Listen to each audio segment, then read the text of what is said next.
कमल रज कहूँ सब कही, शरण कमल रज कहूँ सब कही। मानुष करनी मूरी कछुआई, मानुष करनी मूरी कछुआई।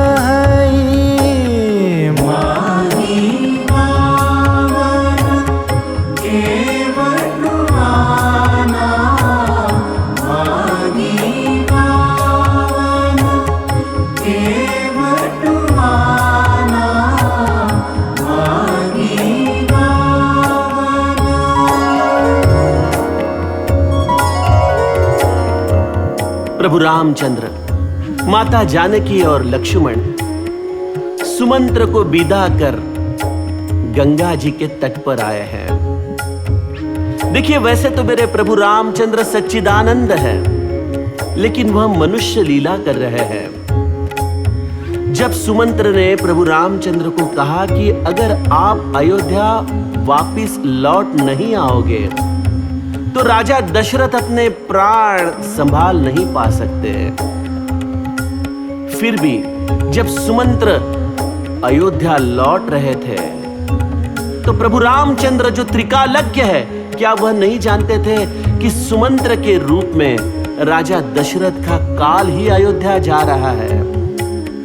ऐसे वक्त एक मनुष्य लीला करते हुए एक पुत्र को अपने पिता के हृदय को होने वाली पीड़ा का एहसास था। प्रभु रामचंद्र थोड़े से व्यतीत थे। ऐसी अवस्था में प्रभु रामचंद्र गंगा जी के तट पर आए हैं और उन्होंने एक केवट को गंगा जी पार करने हेतु बुलाया है। हे केवट, अपनी नाव तो ले आना, हमें गंगा जी पार करनी है। और जैसे ही मेरे केवट ने अपने आराध्य, अपने परम प्रिय प्रभु रामचंद्र की तरफ देखा, उनके हृदय का भाव केवट ने तुरंत पहचान लिया। वो समझ गए कि आज मेरे प्रभु थोड़े व्यथित है। मैं क्या करूं मेरे प्रभु को उनका वह सच्चिदानंद रूप का एहसास पुनश्च दिलाने के लिए। तो उन्होंने वहां पे एक विनोद किया, एक चेष्टा की, और जैसे ही प्रभु रामचंद्र ने नाव मांगी तो केवट ने नाम देने से इनकार कर दिया। प्रभु रामचंद्र उसकी तरफ प्रश्नार्थक मुद्रा से देख रहे हैं। तब केवट उन्हें कहता है कि प्रभु, मैं आपको नाम नहीं दूंगा, क्योंकि आपका मर्म मैं जानता हूं। आपके चरण कमल रज में ऐसी एक अद्भुत मूरी है जिसके कारण उसका स्पर्श होते ही हमने सुना है कि एक पत्थर की शिला मूरत मनुष्य बन गई। अगर यह आपकी चरण कमल की धूल मेरे इस नाव को लग जाए और इस नाव से भी अगर कोई स्त्री निर्माण हो जाए तो प्रभु, मैं क्या करूं? मैं तो विवाहित हूं, एक पत्नी का ही कैसे तो गुजारा कर पाता हूं, और आपके चरण कमल रस से अगर दूसरी स्त्री आ गई तो मैं कैसे उसे संभालूंगा? तो केवट के इस विनोद से प्रभु रामचंद्र के चेहरे पर मुस्कान छा गई। प्रभु रामचंद्र केवट की तरफ देख रहे हैं, केवट लक्ष्मण जी की तरफ देख रहे हैं, और लक्ष्मण जी की तरफ देखते हुए भी केवट यह साहस कर रहे हैं कि प्रभु, मैं आपको नाम नहीं दूंगा। कुछ संवाद हुआ और उसके पश्चात प्रभु रामचंद्र के चरण का प्रक्षालन करके केवट ने प्रभु रामचंद्र, माता जानकी और लक्ष्मण को अपने नाव में बिठाया है, और वह नाव गंगा जी के एक छोर से दूसरे छोर की तरफ निकली। और गोस्वामी जी गाते हैं, श्री राम श्री राम श्री राम।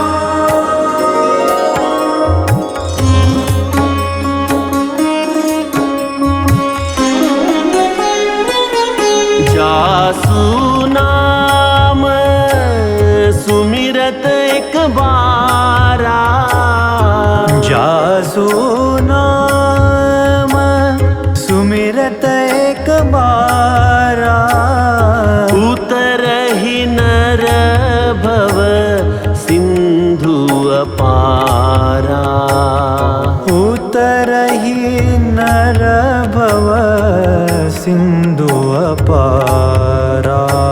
सोई कृपालु केवट ही निहोरा, सोई कृपालु केवट ही निहोरा।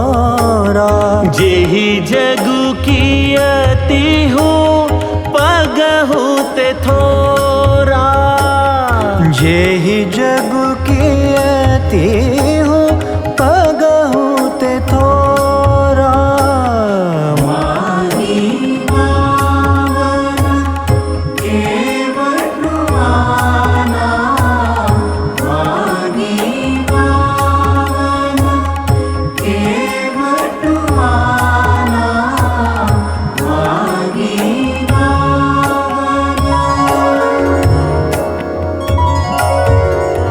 जैसे ही प्रभु रामचंद्र, माता जानकी और लक्ष्मण नाव में बैठकर गंगा जी के एक छोर से दूसरे किनारे की तरफ चले तो केवट ने मुस्कुराकर प्रभु रामचंद्र से संवाद किया, प्रभु, क्या आप जानते हैं मेरा और आपका एक ही तो व्यवसाय है? प्रभु जी केवट के इस वचन को सुनकर फिर से खिलखिलाकर हंस पड़े। केवट, क्या कह रहे हो? मेरा और आपका एक व्यवसाय, वह कैसे? अरे प्रभु, मैं लोगों को गंगा जी के एक किनारे से दूसरे किनारे पर ले चलता हूं, और आप जीव को भवसागर पार करवाते हो, तो आप भी तो केवटी तो हो। प्रभु रामचंद्र केवट के इस अत्यंतिक चतुराई भरे उत्तरों से बड़े प्रसन्न हो गए। केवट प्रभु रामचंद्र के नाम का महात्म्य प्रत्यक्ष प्रभु को ही सुना रहे हैं, जासु नाम सुमिरत एक बारा, जिसके नाम का स्मरण करने से, और वह भी केवल एक बार स्मरण करने से, जीव भवसागर तर जाता है। हे प्रभु, ऐसे आप सर्वसमर्थ होते हुए भी मेरे जैसे छोटे केवट को गंगा जी पार करने के लिए विनती कर रहे हो, इससे और बड़ा क्या आश्चर्य हो सकता है प्रभु। तो ऐसे बड़े विनोद से प्रभु के हृदय को प्रसन्नता देते हुए केवट प्रभु को गंगा पार करवा रहे हैं। गंगा जी पार हुई। प्रभु रामचंद्र माता जानकी के साथ नौका से उतरकर नदी के किनारे खड़े हैं। सोच रहे हैं कि इस केवट को अब क्या दिया जाए, क्या मजूरी दी जाए उसे। प्रभु रामचंद्र के मन में यह सद्भाव आया और वैसे इस भावना को जानते ही केवट प्रभु रामचंद्र को कहता है, श्री राम श्री राम श्री राम।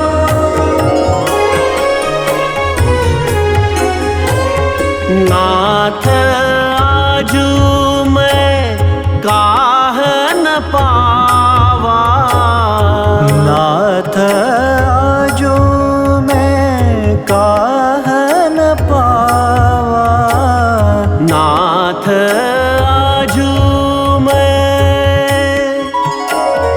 मबनी दरे धनि दब मबनी नि सनि दब, मबनी दरे धनि दब सनि दब मगरे रे रे रे सनि दब मगरे मगरे सनि सरे मपनि सा।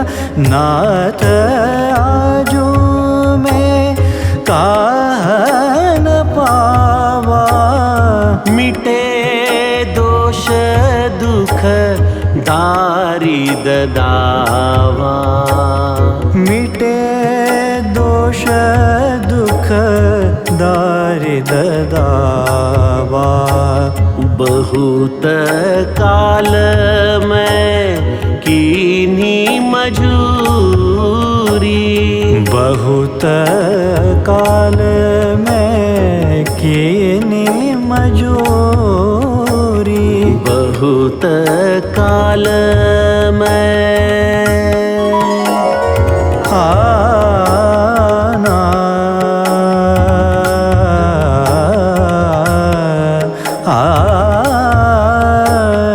बहुत काल में कीन्ही मजूरी। केवट प्रभु रामचंद्र को अपनी यह निरपेक्षता उनके सामने व्यक्त करते हुए कहता है कि प्रभु, इस कार्य के लिए आप मुझे क्या मजदूरी देने वाले हो। आज मुझे इस ब्रह्मांड की सबसे बड़ी खुशी मिली है। प्रभु, आपका स्पर्श मिला, आपका चरण प्रक्षालन करने का सुअवसर प्राप्त हुआ। नाथ आज मैं काह न पावा। इतने दिनों तक मैं केवल मेरे पेट के लिए मजदूरी कर रहा था प्रभु, बहुत काल में कीनी मजूरी। सज्जनों, यह केवल केवट के मन का भाव नहीं है। जिस दिन यह भाव मेरे हृदय में व्यक्त हो जाए, वही मेरे लिए सौभाग्य का क्षण है।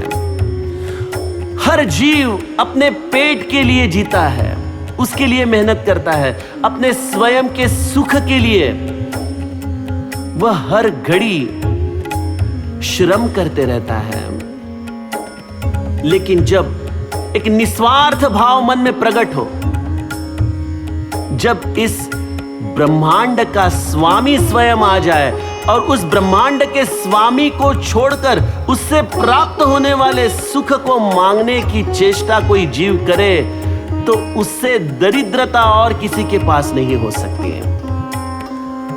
यह ब्रह्मांड का स्वामी मिल गया, बस ना इसका कोई आदि है, ना उसका कोई अंत। बस उसे प्राप्त कर लिया, अब जीवन के समस्त कष्ट मिट चुके हैं। और इसलिए केवट अपने मन का भाव प्रभु रामचंद्र के सामने कहता है।